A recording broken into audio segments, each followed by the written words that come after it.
60 multiply பண்ணோம்னா 3900 வருது. So next பார்த்தீங்கன்னா என்னது 62 91 மல்டிப்ளை பண்ணி என்ன பண்ணுறோம் 5642. அடுத்தது 90 84 மல்டிப்ளை 7560. சரியா?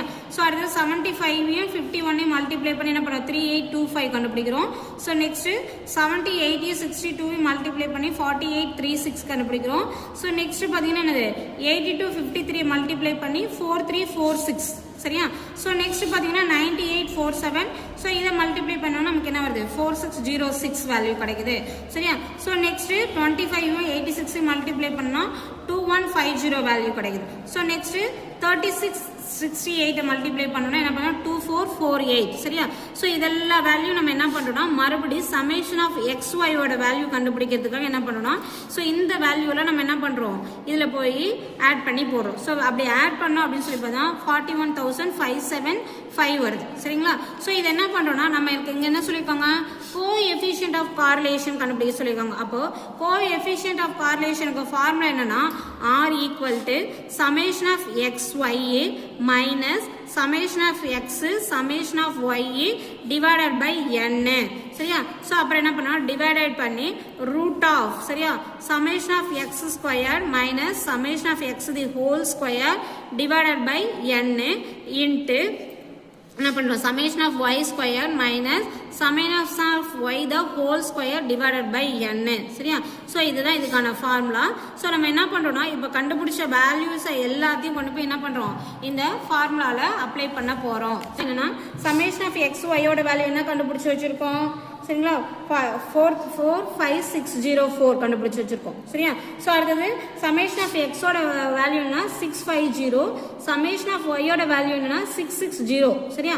ஸோ நாங்கள் டிவைடட் பை என்னங்கிறது என்ன நம்பர் ஆஃப் கவுண்ட். சரியா? 10 போட்டிருக்கோம். ஸோ டிவைடட் பை சரியா summation of x ஸ்கொயர். சரியா?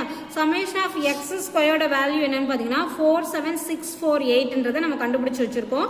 ஸோ அதை எடுத்து போடுறோம் minus summation of x the whole square. அப்போ வந்து x ஓட வேல்யூ என்ன பண்ணியிருக்கோம் 650 கண்டுபிடிச்சிருக்கோம். ஸோ அதுக்கு ஹோல் ஸ்கொயர் டிவைடட் பை 10. சரியா? ஸோ அடுத்தது summation of y square. y square value நம்ம ஆல்ரெடி கண்டுபிடிச்சி வச்சிருக்கோம் 45784 minus summation of y the whole square என்ன கண்டுபிடிச்சோம் y ஓட வேல்யூ 660 கண்டுபிடிச்சிருக்கோம் summation of y. அதுக்கு என்ன பண்றோம் ஹோல் ஸ்கொயர் எடுக்கிறோம் டிவைடட் பை 10. சரியா? ஸோ இப்போ என்ன பண்றோம் ஸோ இது வந்து 45604 அப்படியே இருக்கு மைனஸ் ஸோ இந்த ரெண்டு வேல்யூ மல்டிப்ளை பண்ணோம். மல்டிப்ளை பண்ணி என்ன பண்ணோம் 10ஆல் டிவைட் பண்ணணும் அப்படின்னு சொல்லி பார்த்தீங்கன்னா என்னன்னா 42900 கிடைக்கும். சரியா? ஸோ டிவைடட் பை சரியா? ஸோ அடுத்து பார்த்தீங்கன்னா என்னது ஸோ இந்த வேல்யூ எடுத்துக்கோம் இந்த வேல்யூ அப்படியே வச்சுக்கிறோம். ஸோ என்ன பண்ணுறோம் 650 வந்து ஸ்கொயர் எடுக்கிறோம். So divided by 10. சரியா? ஸோ இதை பண்ணுறோம். ஸோ டிவைட் பண்ணதுக்கப்புறம் என்ன பண்ணுறோம் இந்த வேல்யூ மைனஸ் பண்ணோம் அப்படின்னா 7347 கிடைக்கும். சரியா? அதே மாதிரி தான் இதுக்கு ஸ்கொயர் எடுக்கிறோம். ஸ்கொயர் எடுத்து 10ஆல் டிவைட் பண்ணுறோம். ஸோ டிவைட் பண்ணிவிட்டு இந்த ரெண்டு வேல்யூ மைனஸ் பண்ணோம் அப்படின்னா 47.1 அப்படின்னு வரும். சரியா? ஸோ நெக்ஸ்ட் பார்த்தீங்கன்னா என்னென்னா ஸோ இந்த ரெண்டு வேல்யூ மைனஸ் பண்ணுறோம். சரியா? ஸோ இந்த மைனஸ் பண்ணோம்னா என்ன ஆகுது 2704. சரியா? ஸோ அடுத்தது இந்த ரெண்டு வேல்யூ என்ன பண்ணணும் மல்டிப்ளை பண்ணணும். சரியா? ஸோ மல்டிப்ளை பண்ணணும்னா 3460.437 வருது. சரியா? ஸோ என்ன பண்ணுறோம் ஸோ இப்போ இந்த வேல்யூ வந்து என்ன பண்ணோம் இந்த வேல்யூவில் டிவைட் பண்ணோம் அப்படின்னு சொல்லி பார்த்தா நமக்கு தேவையான கோஎஃபிஷியன்ட் ஆஃப் கார்லேஷன் வேல்யூ என்ன பார்த்தீங்கன்னா 0.7814 கிடைக்கும். சரியா? So that is the coefficient of கார்லேஷனோட ஆன்சர்.